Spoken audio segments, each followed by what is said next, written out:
صل على رسوله الكريم أما بعد فأعوذ بالله من الشيطان الرجيم بسم الله الرحمن الرحيم إنا أنزلناه في ليلة القدر وما أدراك ما ليلة القدر ليلة القدر خير من 1000 شهر تنزل الملائكة والروح فيها بإذن ربهم من كل أمر سلام هي حتى مطلع الفجر صدق اللہ العظیم. سامعین محترم اور معزز ساتھیوں، رمضان المبارک کے 20 روزے آج انشاءاللہ ہو جائیں گے اور آج مغرب کے بعد سے آخری عشرہ شروع ہو جائے گا. رمضان کا آخری عشرہ یعنی آخری 10 دن، یہ پورے 20 دن کا نچوڑ اور خلاصہ ہوتا ہے. آپ نے پورے 20 دن میں جتنی محنتیں کی ہیں اس کا ڈبل ٹیبل آپ کو 10 دن میں محنت کرنا ہوتا ہے. یہ آخری عشرے کی خصوصیت ہے. اسی بنیاد پر فضیلت والی راتیں بھی انہی آخری عشروں کے اندر ہے، جن کو ہم لیلۃ القدر کہتے ہیں. لیلۃ القدر ایک ایسی رات ہے جس کی فضیلت خود قرآن کریم سے ثابت ہے، اور اللہ تعالیٰ نے اس کی فضیلت پر مستقل قرآن کریم کی ایک سورت اتاری جس کو ہم اور آپ سورۃ القدر کہتے ہیں اور نمازوں میں سنتے رہتے ہیں. اللہ نے فرمایا انا انزلناہ فی لیلۃ القدر، کہ ہم نے قرآن کریم کو لیلۃ القدر میں اتارا ہے. لیلۃ القدر کی پہلی فضیلت تو یہی ہو گئی کہ اس میں قرآن کریم اترا ہے. ہر چیز کی جو فضیلت ہے وہ قرآن کریم کی وجہ سے ہے. دنیا کے اندر اللہ کے نبی تمام نبیوں کے سردار ہیں کیونکہ قرآن ان پر اترا.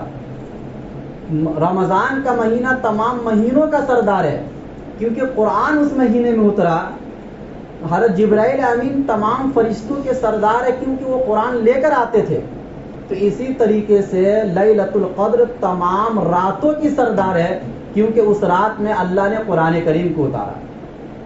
نمبر 2، اللہ نے اس کو لیلۃ القدر کہا. قدر کے معنی ہوتے عظمت، شرافت، بزرگی، مطلب ایسی رات جو بہت عظمت والی ہے.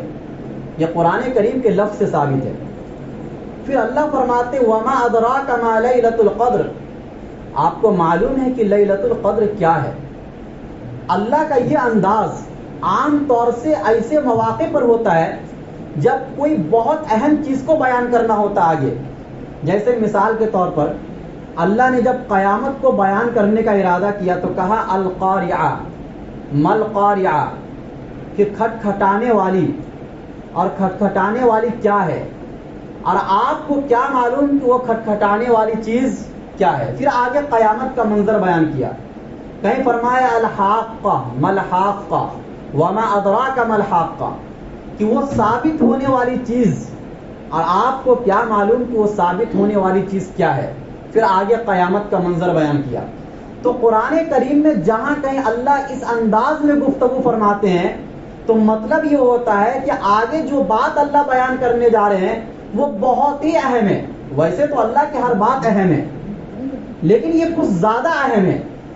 اللہ نے کہا آپ کو معلوم ہے کہ لیلۃ القدر میں میں نے کیا رکھا ہے، اس کی کتنی فضیلت ہے، کتنا ثواب ہے، یہ آپ کو معلوم ہے؟ نہیں معلوم. اے اللہ آپ ہی بتا دیجئے پھر اس رات کی فضیلت کیا ہے.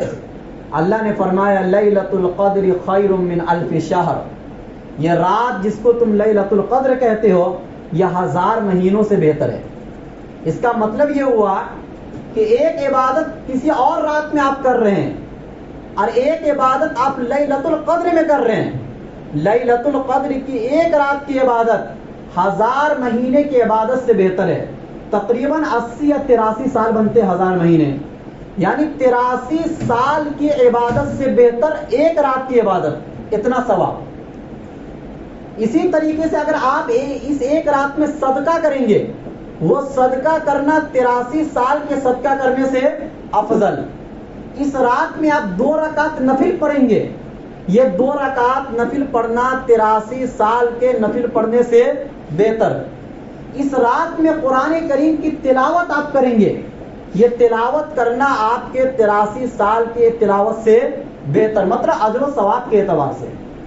لیکن یہ بھی یاد رکھنے کی ضرورت ہے کہ اگر اس رات میں آپ کوئی گناہ کریں گے تو وہ گناہ بھی آپ کے 1000 مہینے سے برا ہوگا. عام طور سے قرآن کریم میں جب کوئی اچھائی کو بیان کرنا مقصود ہوتا ہے تو وہاں پر اللہ تعالیٰ برائی کا ذکر نہیں کرتے ہیں. جیسے مثال کے طور پر اگر آپ کو اللہ کی تعریف کرنا ہو تو آپ یہی کہو گے نا کہ اللہ نے انسان کو پیدا کیا، فرشتوں کو پیدا کیا، جناتوں کو، یعنی اچھی اچھی مخلوقوں کا ذکر کریں گے. وہاں پر آپ کتے کا ذکر یا خنزیر کا ذکر آپ کریں گے؟ نہیں کریں گے، حالانکہ اس کو بھی کس نے پیدا کیا؟ اسے خدا نے پیدا کیا. تو عام طور سے اللہ تعالیٰ ایسے مواقع پر ایسی بات ذکر نہیں کرتے ہیں جس سے امت کے لوگ مایوس ہو جائیں، لیکن بات چھپی ہوئی ہوتی ہے وہاں پر. چنانچہ جس طرح مثال کے طور پر اگر آپ کوئی گناہ کرتے باہر اور کوئی گناہ آپ مسجد میں آ کر کریں گے، دونوں میں فرق ہے کہ نہیں ہے؟ مسجد میں جس طریقے سے نماز پڑھنے کا ثواب ڈبل ہے، تو اسی طریقے کے اس میں کوئی گناہ آپ کریں گے تو اس گناہ کا سزا بھی اللہ آپ کو ڈبل دیں گے. آپ حرم میں جا کے کعبہ کے سامنے نماز پڑھیں گے، ایک نماز پر حدیث میں آتا ہے 1,00,000 نماز پڑھنے کا ثواب ہے، تو ایک گناہ کرنے پر 1,00,000 گناہ کا سزا بھی آپ کو دیا جائے گا. یہ چیز بھی ذہن میں رکھنا چاہیے. تو اسی لیے جب آخری عشرہ آج سے شروع ہو جائے گا مغرب کے بعد سے، تو ہمیں اور آپ کو یہ دھیان رکھنا ہے کہ ایک بھی گناہ، چاہے چھوٹا گناہ کیوں نہ ہو، ان 10 دنوں میں ایک بھی گناہ ہمیں کرنا نہیں ہے. کیا معلوم کون سی رات لیلۃ القدر ہو جائے اور ہمارے لیے 1000 مہینوں سے بری وہ ایک رات ہو جائے. جو 1000 مہینوں سے بہتر بنائی گئی ہے وہ بری ہمارے لیے ثابت نہ ہو جائے. تو لیلۃ القدر خیر من الف شہر، یہ تیسری خصوصیت. چوتھی خصوصیت تنزل الملائکہ، اس رات میں فرشتے خصوصی طور سے اترتے ہیں اور خاص طور سے حضرت جبرائیل امین بھی اترتے ہیں. بِإِذْنِ رَبِّهِمْ، اپنے رب کے حکم سے. رب کا حکم ہوتا ہے کہ بہت اہم رات ہے، جاؤ میرے بندوں کو دیکھو کون عبادتوں میں مشغول ہے. من کل امر، ہر طریقے کا حکم لے کر. اللہ تعالیٰ نے اسی رات کے بارے میں دوسری جگہ پہ فرمایا فیہا یفرق کل امر حکیم، یہ ایسی رات ہے کہ جس میں ہر حکمت والے معاملے کو طے کیا جاتا ہے. مطلب آپ پورے سال کتنا کمائیں گے، وہ پورے سال کی کمائی اس ایک رات میں آپ کا طے کر دیا جاتا ہے. اس پورے سال میں کتنے لوگ پیدا ہوں گے، وہ پیدا ہونا اس ایک رات میں طے کر دیا جاتا ہے. آپ پورے سال میں کتنے لوگ دنیا سے جائیں گے، وہ دنیا سے جانے والے کا نام اس ایک رات میں لکھ دیا جاتا ہے. یہ ایسی ویسی رات نہیں ہے. اس کے بعد فرمایا پانچویں خصوصیت سلامن، یہ سلامتی والی رات ہے. ہر طرف سے آپ کو سلامتی سلامتی، جہنم سے آزادی. سلامتی کا مطلب ہوتا ہے آزادی، گناہوں سے سلامتی، اللہ تعالیٰ کی طرف سے سلامتی، ہر ایک کی طرف سے آپ کو سلامتی، فرشتوں کی طرف سے سلامتی. یعنی پوری رات یہ سلامتی والی ہے. حتیٰ مطلع الفجر، اللہ نے یہ بیان کر دیا کہ اتنی اہم رات کوئی 1 گھنٹے کی نہیں ہے، یہ کہ مطلب 1 گھنٹے 12 بجے ختم، 1 بجے ختم، نہیں. حتیٰ مطلع الفجر، صبح صادق یعنی سحری کا جو ٹائم ختم ہوتا ہے اس وقت تک یہ رات رہتی ہے لیلۃ القدر. یہ تو قرآن کریم میں اللہ نے بیان فرمایا. ایک جگہ پر فرمایا انا انزلناہ فی لیلۃ مبارکہ، یہ بابرکت رات ہے، برکت والی رات ہے. یہ چند خصوصیات قرآن کریم سے ثابت ہے. حدیث مبارکہ کے اندر بخاری شریف کی حدیث میں اللہ کے نبی نے فرمایا کہ من قام لیلۃ القدر ایمانا واحتسابا غفر له ما تقدم من ذنبه، کہ جو لیلۃ القدر کے اندر ثواب کی امید رکھتے ہوئے، اللہ پر یقین رکھتے ہوئے نماز کے لیے کھڑا ہوتا ہے تو اس کا یہ کھڑا ہونا اس کے پچھلے تمام گناہوں کو مٹا دیتا ہے. ایک حدیث میں اللہ کے نبی نے فرمایا کہ تحروا لیلۃ القدر فی الوتر من العشر الاواخر من رمضان، کہ لیلۃ القدر کو تم تلاش کرو رمضان کے آخری طاق راتوں میں. اگرچہ یہ متعین نہیں ہے یہ رات، لیکن مشکل بھی نہیں ہے اس کو تلاش کرنا. چنانچہ یہ پورے رمضان میں نہیں بلکہ رمضان کے آخری 10 دنوں کے طاق راتوں میں طاق رات کا مطلب ہوتا ہے کہ 21, 23, 25, 27 اور 29 یہ طاق رات ہے. 5 رات جاگنا 83 برس کی عبادت کا ثواب پانے کے لیے کون سا مشکل کام ہے؟ اللہ نے اتنا آسان بنا دیا. ایک حدیث میں اللہ کے نبی نے فرمایا کہ التمسوها فی العشر الاواخر من رمضان لیلۃ القدر، کہ لیلۃ القدر کو آخری عشرے میں تلاش کرو.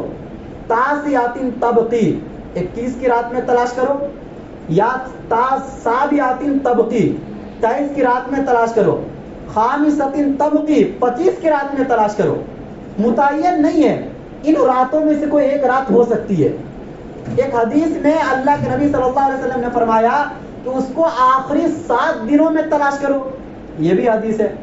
اور ایک حدیث میں اللہ کے نبی صلی اللہ علیہ وسلم نے فرمایا کہ وہ 27 کی رات ہے، یہ بھی حدیث ہے. ایک حدیث میں ابی بن کعب رضی اللہ تعالیٰ عنہ نے فرمایا کہ انہا فی رمضان، کہ وہ رات رمضان میں ہے، نمبر 1. نمبر 2 وہ انہا فی العشر الاواخر، وہ آخری عشرے میں ہے. اور نمبر 3 وہ انہا لیلۃ السبع وعشرون، وہ 27 کی رات ہے. لیکن متعین نہیں ہے. ان سے سوال ہوا کہ آپ کو کیسے پتہ چلتا ہے کہ وہ لیلۃ القدر ہے؟ تو ابی بن کعب رضی اللہ تعالیٰ عنہ نے فرمایا کہ جس رات لیلۃ القدر ہوتی ہے وہ رات بہت معتدل ہوتی ہے، اور اس دن جب سورج نکلتا ہے صبح کو تو سورج میں تیزی نہیں ہوتی ہے زیادہ. کبھی کبھی اس رات میں بارش بھی ہوتی ہے، وہ رات تھوڑا ٹھنڈا پن ہوگا. چنانچہ اللہ کے نبی نے ایک حدیث میں فرمایا کہ مجھے لیلۃ القدر دکھائی گئی، پھر میں بھول گیا، لیکن ایک علامت مجھے دکھلائی گئی کہ اس رات میں جب سجدہ کیا فجر کی نماز میں تو میں نے یہ دیکھا کہ میری پیشانی پر مٹی اور پانی کے اثرات ہیں. چنانچہ 23 کی رات میں بارش ہوئی، اور اللہ کے نبی صلی اللہ علیہ وسلم کی جو مسجد تھی مسجد نبوی اس زمانے میں وہ چھپر کی تھی. پانی جب بارش ہوتی تھی تو پانی نیچے تک آ جاتا تھا. اللہ کے نبی جب سجدہ کیے فجر کی نماز میں تو آپ کے پیشانی مبارک پر پانی اور مٹی کے اثرات تھے. صحابی فرماتے ہیں اور وہ کون سی رات تھی؟ 23 کی رات تھی. یہ بھی ایک علامت ہے، مطلب ایک علامت متعین نہیں ہے، بس اتنا ہے کہ وہ رات بہت معتدل ہوتی ہے، بہت پرسکون رات ہوتی ہے. عام طور سے جو نیک لوگ ہوتے ہیں اور جو اپنے آپ کو 20 دن عبادتوں میں گزارے ہیں، اس رات میں آپ کا دل اپنے آپ نرم ہو جائے گا، آپ کی آنکھوں سے آنسو نکلنے لگیں گے، آپ خود بخود اس رات میں تیار ہونے کی کوشش کریں گے عبادتوں کے لیے. اس لیے ان 5 راتوں کو گنوانا نہیں ہے ہمیں اور آپ کو. اس کے بعد اللہ کے نبی صلی اللہ علیہ وسلم اسی لیلۃ القدر کو پانے کے لیے کبھی تو اللہ کے نبی صلی اللہ علیہ وسلم پہلے عشرے کا بھی اعتکاف کیے، اس لیلۃ القدر کو پانے کے لیے دوسرے عشرے کا بھی اعتکاف کیے. اور جب 20 دنوں میں لیلۃ القدر نہیں ملی تو اللہ کے نبی نے آخری عشرے کا بھی اعتکاف کیا ہے صرف لیلۃ القدر کو پانے کے لیے. یہ اتنی اہم رات ہے.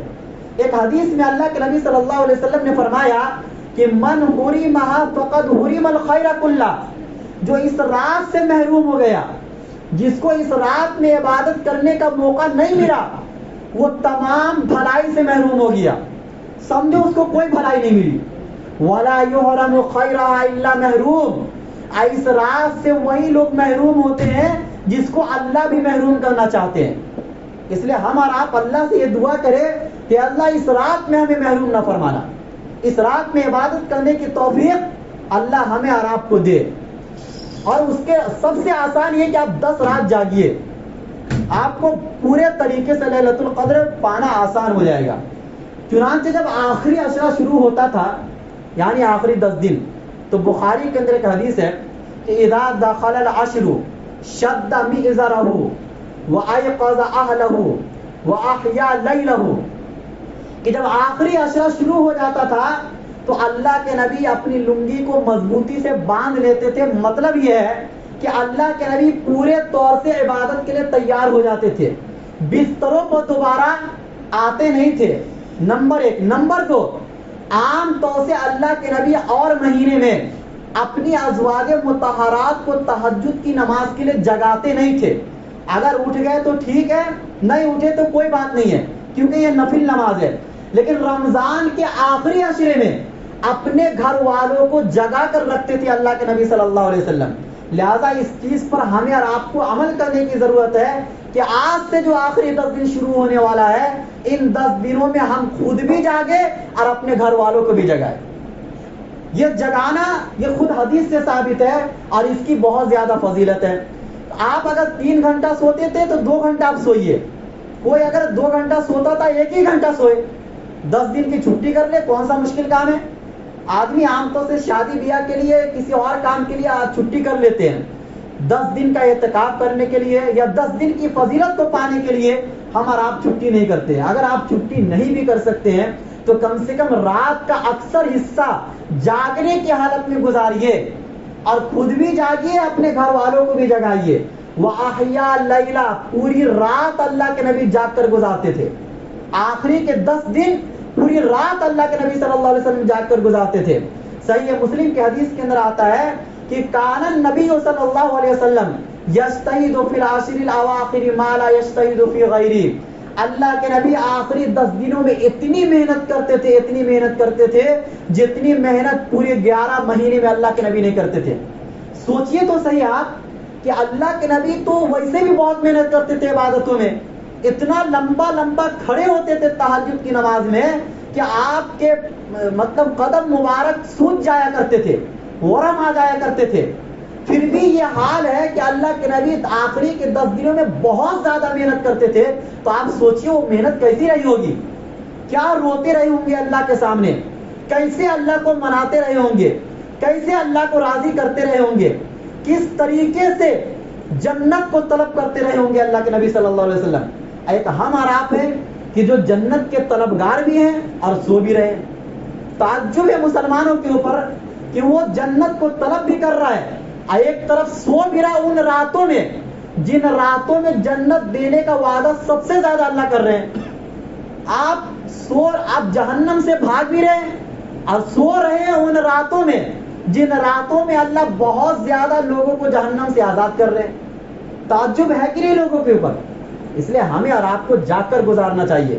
اسی بنیاد پر اللہ کے نبی صلی اللہ علیہ وسلم تاکہ وہ رات مکمل طور سے مل جائے، اللہ کے نبی آخری عشرے کا اعتکاف فرمایا کرتے تھے، اور جب تک مدینے میں تھے پورے 10 سالوں اللہ کے نبی صلی اللہ علیہ وسلم نے اعتکاف فرمایا ہے۔ ایک مرتبہ کسی سفر میں اللہ کے نبی چلے گئے رمضان کے مہینے میں، وہ سال اعتکاف نہیں کر پائے، تو آئندہ سال اللہ کے نبی صلی اللہ علیہ وسلم نے 20 دن کا اعتکاف فرمایا۔ جس سال اللہ کے نبی دنیا سے جانے والے تھے اس سال بھی اللہ کے نبی صلی اللہ علیہ وسلم نے 20 دن کا اعتکاف فرمایا۔ ایک مرتبہ کسی وجہ سے رمضان کے مہینے میں اعتکاف نہیں کر پائے، وجہ یہ ہوئی تھی کہ حضرت عائشہ صدیقہ رضی اللہ تعالیٰ عنہ نے آپ سے اجازت طلب کی کہ میں بھی آپ کے ساتھ اعتکاف میں بیٹھوں، تو اللہ کے نبی نے ان کو اجازت دے دی، کیونکہ ان کا جو گھر تھا وہ مسجد نبوی سے ملا ہوا تھا، ان کے گھر کا دروازہ مسجد نبوی میں کھلتا تھا۔ تو ان کا دیکھا دیکھی حضرت حفصہ رضی اللہ تعالیٰ عنہ، پھر ان کا دیکھا دیکھی حضرت زینب رضی اللہ تعالیٰ عنہ، سب نے آ کر اپنا اپنا خیمہ لگا دیا مسجد میں۔ اب مسجد میں جگہ تنگ ہو گئی، اللہ کے نبی غصہ ہو گئے اپنی ازواج پر، اور جتنے خیمے تھے سب کو اکھاڑ کے پھینک دیے، اور اس سال اللہ کے نبی اعتکاف نہیں کیے۔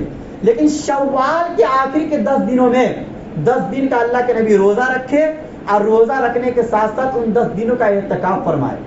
اس سے اندازہ ہو سکتا ہے کہ اعتکاف کی کتنی فضیلت ہے۔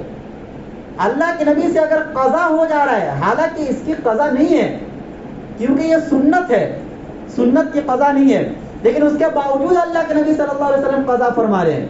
اسی بنیاد پر اللہ کے نبی صلی اللہ علیہ وسلم نے فرمایا معتکف کے بارے میں کہ ہوا یعکف الذنوب، نمبر 1 وہ گناہوں سے بچتا ہے، نمبر 2 وَيُجْرَى لَهُ مِنَ الْحَسَنَاتِ كَعَامِلِ الْحَسَنَاتِ كُلِّهَا، کہ اس کے لیے وہ تمام نیکی لکھی جاتی ہے جو باہر رہ کر کوئی نیکی کرتا ہے۔ مثال کے طور پر یہاں پر بیٹھ کر آپ قرآن کی تلاوت کر رہے ہیں، آپ کے تلاوت کا ثواب اس اعتکاف کرنے والے کو بھی ملے گا جو سو رہا ہے۔ آپ نماز پڑھ رہے ہیں، آپ کے نماز پڑھنے کا ثواب اس اعتکاف کرنے والے کو بھی ملے گا۔ آپ جنازے میں شریک ہو رہے ہیں، آپ کو تو ملے گا ثواب، لیکن جنازے میں شریک ہونے کا ایک ثواب اس اعتکاف کرنے والے کو بھی ملے گا۔ اسی طریقے سے تمام عبادتوں کو آپ سمجھ لیجئے کہ جو کچھ باہر کے لوگ کر رہے ہیں ان تمام لوگوں کا ثواب اس اعتکاف کرنے والے کو بھی دیا جاتا ہے، اتنی فضیلت ہے۔ ایک حدیث میں اللہ کے نبی نے فرمایا، معجم کبیر اوسط کی حدیث ہے کہ فرمایا من اعتکف یومن ابتغاء وجہ اللہ تعالی، کہ جو بندہ ایک دن کا اعتکاف کرتا ہے صرف اللہ کو خوش کرنے کے لیے، دکھلاوا مقصود نہ ہو، تو اللہ کے نبی فرماتے ہیں کہ جعل اللہ بینہ و بین النار، کہ اللہ تعالیٰ اس کے درمیان اور جہنم کے درمیان ثلاث خنادق مما ابعد بین الخافقین، کہ اللہ تعالیٰ 3 خندق کھود دیتے ہیں اس کے درمیان اور جہنم کے درمیان، اور ہر خندق کے درمیان اتنا لمبا چوڑا فاصلہ ہوتا ہے جیسا کہ زمین و آسمان کے درمیان فاصلہ ہے۔ مطلب ایک دن کا اعتکاف کرنے کا ثواب یہ ہے کہ آپ جہنم سے اتنا دور ہو جاتے ہیں، تو اگر آپ 10 دن کا اعتکاف کریں گے تو اس کی کتنی زیادہ فضیلت ہوگی۔ اس لیے چونکہ آج سے اعتکاف بھی کرنا مغرب بعد سے، اس کا ٹائمنگ شروع ہو جائے گا 21 کی رات، اور ہماری مسجد کے اندر سمجھیے کہ 2 سالوں سے اعتکاف کرنے کے لیے کوئی بیٹھا ہی نہیں، مجبوری بھی تھی۔ اس سے پہلے جب میں تھا تو دیکھا یہ کہ کوئی تیاری نہیں ہوا، رات ہو گئی 21 کی، تراویح کے بعد اعلان کرنا پڑا اور زبردستی اعلان کرنا پڑا کہ بھائی اعتکاف میں بیٹھو، ایک آدمی تو بیٹھو۔ تو پھر 1-2 لڑکے کو بیٹھا ہے، آدمی نہیں، 1-2 بچے کو بیٹھا ہے، اور اس کا بھی ایگزام آیا، وہ بھی اعتکاف کیا ہو گیا، ٹوٹ گیا۔ یہ حال ہے ہماری مسجد کا، 200-300 آدمی تو ہوں گے ہی، اس میں سے ایک آدمی اللہ تعالیٰ کو خوش کرنے کے لیے 10 دن کا اعتکاف کرنے کے لیے تیار نہیں ہو رہے۔ یہ سنت مؤکدہ علی الکفایہ ہے، اگر ایک آدمی بھی اعتکاف میں نہیں بیٹھے گا تو پورے محلے کے لوگ گنہگار ہوں گے، گویا کہ آپ اس رات میں بھی گنہگار ہو رہے ہیں جو لیلۃ القدر ہے۔ اس لیے میں نے آپ کو بتایا کہ لیلۃ القدر میں ہمیں گناہوں سے بھی بچنے کی کوشش کرنا ہے، اگر آپ نیکی نہیں کر پا رہے تو کم سے کم گناہ بھی نہ کیجیے۔ تو اس لیے ہماری آپ سے یہی درخواست ہے کہ اگر آپ نہیں بیٹھ سکتے ہیں تو عصر سے پہلے تک کسی کو آپ تیار تو کم سے کم کر دیجئے۔ اللہ کے نبی نے ایک حدیث میں فرمایا کہ من دل علی خیر فلہ اجر مثل الفاعل، کہ او کما قال علیہ الصلوۃ والسلام، کہ جو کسی خیر کی طرف رہنمائی کرتا ہے تو اس کو اتنا ثواب ملتا ہے جتنا خیر کرنے والے کو ملتا ہے۔ یعنی اگر آپ نے کسی کو اعتکاف کرنے کے لیے بیٹھا دیا تو جو ثواب اس کو ملے گا وہ ثواب آپ کو بھی انشاءاللہ ملے گا، اب گناہوں سے جو پورے محلے کے لوگ بچ جائیں گے وہ ایک الگ۔ اس لیے ہماری اور آپ کی میرا کام ہے بتانا آپ کو، چونکہ یہ محلے والے کی ذمہ داری ہے، امام اور مؤذن کی ذمہ داری مسجد میں بیٹھنا نہیں ہے، کیونکہ امام اور مؤذن مسافر ہوتا ہے، محلے والے جو مقیم حضرات ہوتے ہیں ان کی ذمہ داری ہوتی ہے بیٹھنے کی۔ بہرحال اعتکاف کی فضیلت آپ نے سن لیا، لیلۃ القدر کی فضیلت بھی آپ نے سن لیا، کچھ اور باتیں ملاحظہ کر لیجئے کہ چونکہ آخر کے جو 10 دن بہت اہم ہوتے ہیں ان میں ہی لیلۃ القدر ہے۔ ایک چیز یہ سمجھنا ہے کہ بہت سے لوگ 27 کی رات کو متعین کر کے بیٹھے ہیں، یہ شریعت کی منشا کے خلاف ہے، اسلام جو آپ کو سمجھانا چاہ رہا ہے اس سمجھانے کے خلاف ہے۔ جب اللہ کے نبی بار بار حدیثوں میں فرما رہے ہیں کہ وہ آخری عشرے کی طاق راتوں میں، تو اس ایک رات کو آپ بھی متعین کر رہے ہیں۔ اگر متعینی ہو گئی تو اولیاء کرام بزرگان دین اور صحابہ کرام پھر تلاش کیوں کرتے تھے، اور اللہ کے نبی تلاش کرنے کا پھر حکم کیوں دیا؟ یہ اسی وقت ہو سکتا ہے جب یہ رات متعین نہ ہو۔